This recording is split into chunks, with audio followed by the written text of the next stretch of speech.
Урматтуу коллегалар, мага сөз бергениңиздер үчүн чоң рахмат. Акыркы 7 күндө мен шайлоочуларым жалпы эле коом соцсеттер аркылуу менен аял каттуу талап кылып аттылар. Кыргыз-тажик чегарасы боюнча өзүңүздүн позицияңызды билдирип коюңуз деп. Ошондуктан азыр мен өзүмдүн жарандык, аксакалдык, депутаттык парызымды аткарып, мен ушул вопрос боюнча, маселе боюнча позициямды билдирип койгонго уруксат этиңиздер. Биздин Кыргызстаныбыз бир жагынан ата бабаларыбыздан калган мурас болгон болсо, экинчи жагынан келечектеги муундардан алган карыз бул. Ошондуктан ата бабаларыбыздан калган мурасты сактап, төкпөй чачпай, келечектеги мурастарга, келечектеги муундарга өткөрүп бериш бул биздин парызыбыз. Азыр эми мен ушул 7 күндөн бери эчтекени сүйлөбөй, эчтеке чыкпай, болгон материалдарды биринчи отделден алып, ошону толугу менен аябай внимательно карап чыктым. Ошонун негизинде мындай деген жыйынтыктарга келдим. О келишим чегара жөнүндө, Кыргыз-Тажик чегарасы, мамлекеттик чегара жөнүндө келишимде, проектисинде 12-чи беренесинде мындай деп турат, орус тилинде. Настоящий договор является бессрочным и не подлежит денонсации деп. Бул деген кыргызча айтканда, бул келишим мөөнөтү жок, кайра кароого мүмкүнчүлүк жок деп мындай айтканда чекит коюлуп атат да, вообще запрет коюлуп атат. Тажиктер бул формулировка келгенин, бул эмнени айтып атат? Значит, тажиктер ушул проблемалар боюнча кандай стратегиялык максаттарын койгон болсо, ошол стратегияга жетиптир деп түшүнсө болот. Раз ушундай формулировкага булар макул болуп аткандан кийин. Себеби деген башкача болгондо тажиктер мындай формулировка эч качан макул болбойт болчу. Ал кандай максаттар стратегиялык? СССРден баштап эле, СССР малынан баштап эле, биринчи булардын стратегический максаттары, стратегиялык максаттары бул анклав Варухка коридор алыш. Коридор алып, Варух анклавыны негизги өздөрүнүн территориясына кошуп алыш. Бул эң биринчи стратегиялык максат болчу. Аны СССРден баштап ар түрдүү жолдор менен ошого ынтылып келе жаткан. Азыр эми бул келишим менен фактически ошол коридорду алыптырлар. Ал эми азырынча транспортный коридор алыптырлар. Ал эми окончательный, толук кандуу Варухту өздөрүнүн территориясына бириктириш үчүн бир эле кадам калыптыр. Ал кадамды алар качан жасайт, бул только вакыт көргөзөт. Мен эмнени айткым келет? Ошол канча жылдан бери ошол, значит, коридорго тоскоолдук кылып турган эки эле тоскоолдук болчу. Биринчиси село Достук айылы. Ошол тоскоолдук болуп турган. Жолдордун тосуп.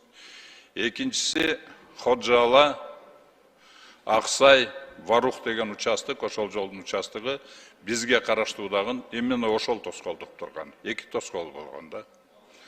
Азыр эми бул келишим боюнча Достук айылыны тажиктер бекеринен толугу менен бизге бергиле деп талап койгон эмес. Толугу менен биз ага макул болуп, ал тоскоолдукту алып коюп атабыз. Биз үчүн село Достук эң стратегиялык мааниси ошол коридорго жол бербей турганы. Андан тышкары ошол жерде чегараны, ошол жерде жашап аткан эл коргоп турганы болчу. Ал эми жанагы экинчи тоскоолдук болгон Ходжала, Аксай, Варух участок жолуну аны кантип качып кетип ататтар алардан. Алар ошонун түздөн түз коридор алып, ошол жолдон качыш үчүн булар Дача, Капчыгай жолуну сурап ататтар. Ошону анан кийин нейтральный кылып ататтар. Нейтральный кылганда дагы ошол не только жол нейтральный эмес. Ошол жолдун астындагы жолдун биягы 15 метр, жолдун өзү 10 метр, мындайча айтканда 40 метр шириной жердин асты дагы нейтральный болуп эсептелип калып атат. А нейтральный деген бул эмне деген? Бул сеники да эмес, меники да эмес деген. Эгер, например, жолдун өзүн эле нейтральный кылганда, а жер өзү биздин жакта Кыргызстандын эсебинде калганда башкача болмок. А так бул жер дагы кетип атат, жол дагы кетип атат. А нейтральный болгон жерди любой время ким күчтүү болсо тартып алганга укугу бар. Толук кандуу жолу бар. Ошондуктан бул жагынан дагы булар уже мындайча айтканда фактически коридор уже биз өздөрүнө ачып алып атат бул келишим менен. Эми дагы мунун ордуга бизге якобы жол берип атат, ошондой эле нейтральный Миңөрүк, Самаркандек деген 3 километр. Бул жерде биз алданып калып атабыз да. Себеби деген 2003-2004 жылдары тажиктер Айгүлташ, Канибадам деген электролеп өткөргөндөр. Ошол электролепти өткөргөнгө биздин Баткен районунун территориясынан 104 гектар жер ошолорго өткөрүлүп берген. Колдонушка. Ошонун ордуна компенсациясыга булар ошол вакта жанагы Миңөрүк, Самаркандек жолуну бизге бериш керек болчу. Акылдык ошондой болгон. Биз ошол келишимдер менен ратификация кылып, Бакиев кол коюп, вернее Акаев кол коюп, полностью ратификация кылганда тажик тарабы ратификация кылбай койгон. Ошондо мен 2005 жылы революциядан кийин курултайда губернатор болуп шайланып келгенде мен биринчи кезекте ошол жолго көңүлүмдү бургам. Себеби ал биз үчүн өтө маанилүү болчу. Себеби биз транспорттук көз карандыда болчубуз тажиктерден ошол кезде. Ошондуктан мен барганда ал жерде жаңы ратификация кылбаганыга аз келгенсип, ошол жерлерди бүт тажик жарандарга жерлерди берип койгон экен. Анан ал жарандары болсо бизден компенсация талап кыла баштаган. А биз болсо ЭС менен сүйлөшүп туруп, ошол жолду куруш үчүн, эстакада куруш үчүн 6 миллион еврога макулдашуу болуп, алар уже акчасын бөлүп берген болчу. Ошондо мен ошол 6 миллиондун жарымынан көп эле ошол компенсация кетип калмак. Мындайча айтканда, жолду куруш мүмкүнчүлүк жок болуп калган ошол момент. Ошондон кийин мен ЭС менен сүйлөшүп туруп, 10 миллион евро бөлдүрүп, айланма башка жолду салдыра баштаган. Ошол проектини түздүрүп. Ал Төрткүл суу сактагычы, Көкташ айылы, Көкташтан айылы андан нары Головнойго барып, Головнойдон Аксайга өтүп, Аксайдан Рават деген айылга өтүп кетчү, ошондой проект мененче ошондой жол болчу. Аны бирок мен 2007-2008 жылы уже губернаторлуктан кетип калгандан кийин ошол жолду сала баштагандар. Бирок Минтранс ошол Көкташка чейин жеткенден кийин нарака Головной проект менен Головной жака жолду салыштын ордуна жана 4 көчөгө буруп жүгөргөндөр. Ал жер тупик болчу, эч кандай жол жок болчу. Бир 10го жакын үйдү, огороддорду бузуп, ошол жолду сала баштаган. Ошондо анан кийин 4 көчө проблемасы пайда болгон.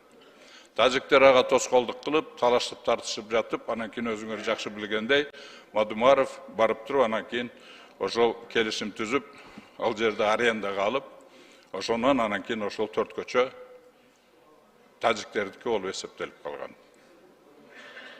Ташиев ошону айтып атат. Жанагы 4 көчө жөнүндө айтып атканда.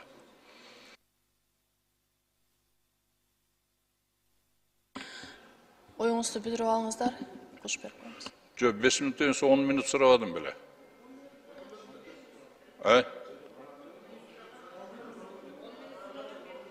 10 мүнөт сураган белем. Мен 10 мүнөт сурабадым ба? 10 мүнөт сүйлөдүңүз. Эме осо дагы немени мен бүтүрүп коеюнчу, бул өтө маанилүү да. Мага вакыт бергилечи мындай эле, бош эле. 1 минут. Голоско коюңуздарчы. Мен ушуну бүтүрүп коеюн. Себеби деген мен берде айтпасам баары бир эле сыртка чыгып туруп интервью берем да. Айтам да мунун бардыгын. Анан көрөм о жерде. Рашитович, 1 минутуңуз бар. Оюңузду жыйынтыктаңыз. Жок, мен азыр только баштадым. Биринчи гана только бир проблеманы эле баштадым. Дагы 2 проблемасы бар. 2 стратегиялык маселе бар. Аны эгер мага жөн эле суранып кетем, добушко коюп коюңузчу, мага мындай эркин эле эме бериңиздерчи, мен сүйлөп алайын, ушун баарын айтып алайын.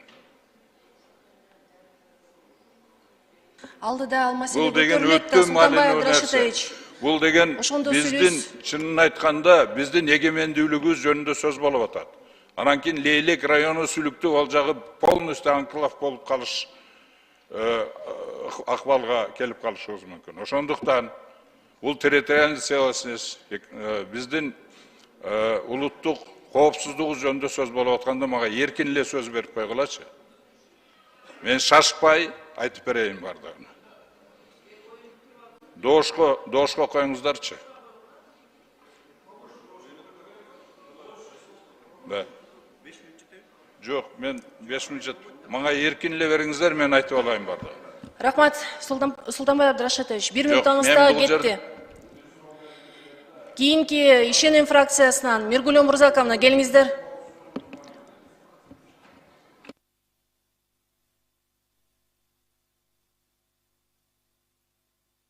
Султанбай Абдрашитович, убактын алып атасыз да, баарыбыздыкын. Добуш менен чечилди бул маселе.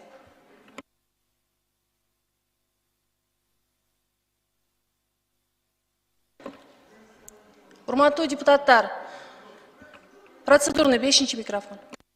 Рахмат Кажакулов, Бүтүн Кыргызстан. Уважаемый вице-спикер, прошу 10 минут фракции Бүтүн Кыргызстан дать для того, чтобы завершили выступление. Прошу поставить на голосование. 10 минут фракции. Урматтуу депутаттар, Гулия Ахматкуловнан сунуш түштү. 10 минут фракциянын убактысын Бүтүн Кыргызстандын Султанбай Абдрашитовичке берүү боюнча сунушту добушка коем, добуш бериңиздер.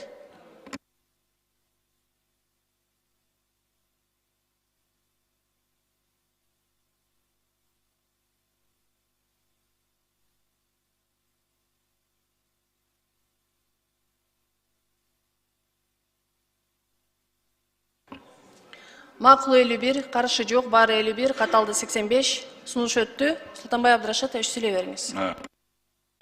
Кыскайта турган болайын, тез кылып. Ошону менен байланыштуу мен бүгүнкү күндө мындай сунуштарды айтып атамын да, эмеге. Село достукту биздин артыбызда Кыргызстанга калтырыш керек. Бул биздин стратегический биздин кызыкчылыгыбыз. Экинчиси участок село достуктан Достук, Аксай, Варух жолуну жаңы келишим түзүш керек, чтобы по беспрепятственном совместном использовании. Ошондон кийин действительно дорожный эме берилет, коридор берилет. Экинчи дагы эмне кандай сунушум бар. Мына 190ду 190го жерлерди алмаштырдык дейт. Аны бир эле параметр менен эме кылып койгондо аянтын эле келиштирип койгон. Мен сунуштап атам дагы шашпай туруп анын сапатыны ошол алмаштырылган жерлердин, тажиктердин дагы, кыргыздардын дагы берилип алмашып аткан жерлерини сапатыны дагы анализдеп чыгыш керек.